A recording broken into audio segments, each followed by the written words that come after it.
In 1730s, Naples was poor. Most people couldn't afford proper meals, so street vendors started selling flatbread topped with cheap ingredients: tomatoes, garlic, oil, sometimes anchovies. Something that could be eaten quickly, standing up, for almost nothing. Antica Pizzeria Port'Alba opened its doors in Naples. For over a century, pizza stayed exactly what it was: cheap street food for working-class Neapolitans. Then, in 1889, the story that made pizza famous happened.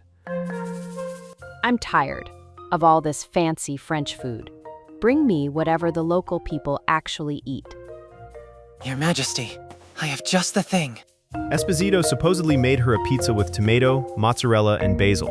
Red, white, and green, the exact colors of the newly unified Italian flag. The Queen loved it, and Esposito named it Pizza Margherita in her honor. Let's follow the ranking from the birthplace of pizza to the country that turned it into an everyday meal. At No. 7, Sweden. Pizza arrived in Sweden after World War II through Italian immigrants. But Sweden didn't just copy the recipe. It created Kebab Pizza, a completely new style topped with kebab meat and garlic sauce. Today, Stockholm is the center of Sweden's pizza culture. At No. 6, Switzerland. Pizza entered Switzerland through Italian workers who crossed the border during the 20th century.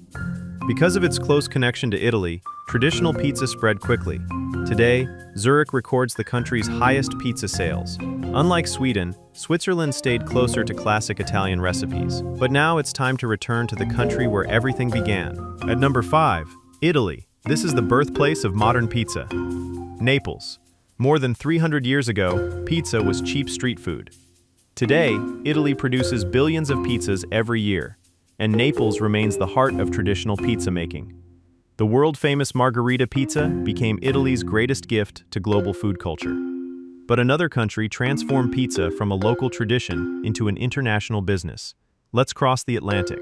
At number 4, Australia. Pizza arrived in Australia after World War II through Italian immigrants. Cities like Melbourne and Sydney became major pizza centers. Australians developed their own style by mixing Italian recipes with local ingredients. Today, Melbourne leads the country in pizza production and sales. Team at number 3, Canada. In 1962, a restaurant in Ontario created Hawaiian Pizza. Yes, the pizza topped with pineapple wasn't invented in Hawaii. It was invented in Canada. At number 2, United States. Italian immigrants introduced pizza to America in the late 19th century. Then, World War II changed everything. Returning soldiers brought their love for pizza back home. America created Pizza Hut and Domino's, two brands that spread pizza across the world. New York became America's pizza capital, while Detroit created its famous square pizza. At number 1, here's the biggest surprise. The country that eats the most pizza isn't Italy, it's Norway. Norwegians eat 11.4 kilograms of pizza per person every year. Pizza became popular here during the 1970s as American food culture spread across the country. Today, Oslo leads the country in pizza sales. Frozen pizza became so popular that it turned into an everyday meal. Think about that.